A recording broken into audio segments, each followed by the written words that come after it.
Tempest in water bottles. No matter which low-carb, low-fat, or high-protein diet is more popular, the consciousness of a healthy diet is ascending. Hence, nowadays, water as a soft drink is getting more popular in the US. A 34-year-old teacher, Carly, doesn't remember when she last drank soda.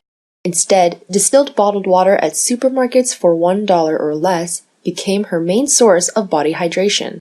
If I don't have my gallon of water, I just feel incomplete, said Miss Carly with her giant water bottle. Despite the major drawback of plastic bottle pollution and the extra cost, demand for bottled water still keeps growing. In the US, the consumption of bottled water rose 7% last year.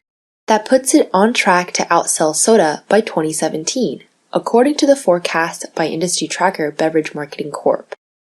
Between 2000 and 2014, per capita bottled water consumption more than doubled to 34.02 gallons from 16.74 gallons, while soda fell to 39.92 gallons from 53.17 gallons.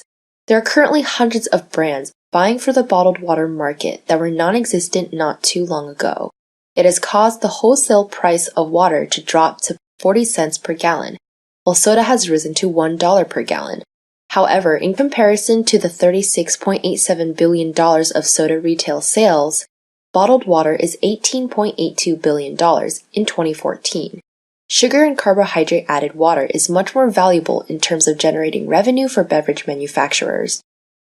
Therefore, dozens of smaller high-end specialty water brands are trying to create higher margins with multiple vitamin additions, new bottle designs, exotic minerals, and elaborate tales of provenance. Some startups pitch flavored water like maple water and cactus water. This seems like bad news for Coke and their chief rival Pepsi, which together they control roughly 2/3 of the US soda market with higher margin. However, they had foreseen the market trend years ago and had jumped into the brutal bottled water market with their own brand, Dasani and Aquafina. Water wars are heating up. Bottled water brands spent $84.5 million on advertising last year, much less than the $650.6 million spent on advertising soda.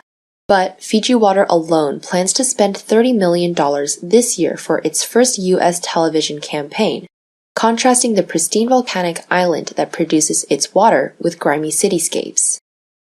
Some scientific studies have indicated that Americans may be going overboard. The fluid intake prompted by thirst and drinks at meals are usually sufficient.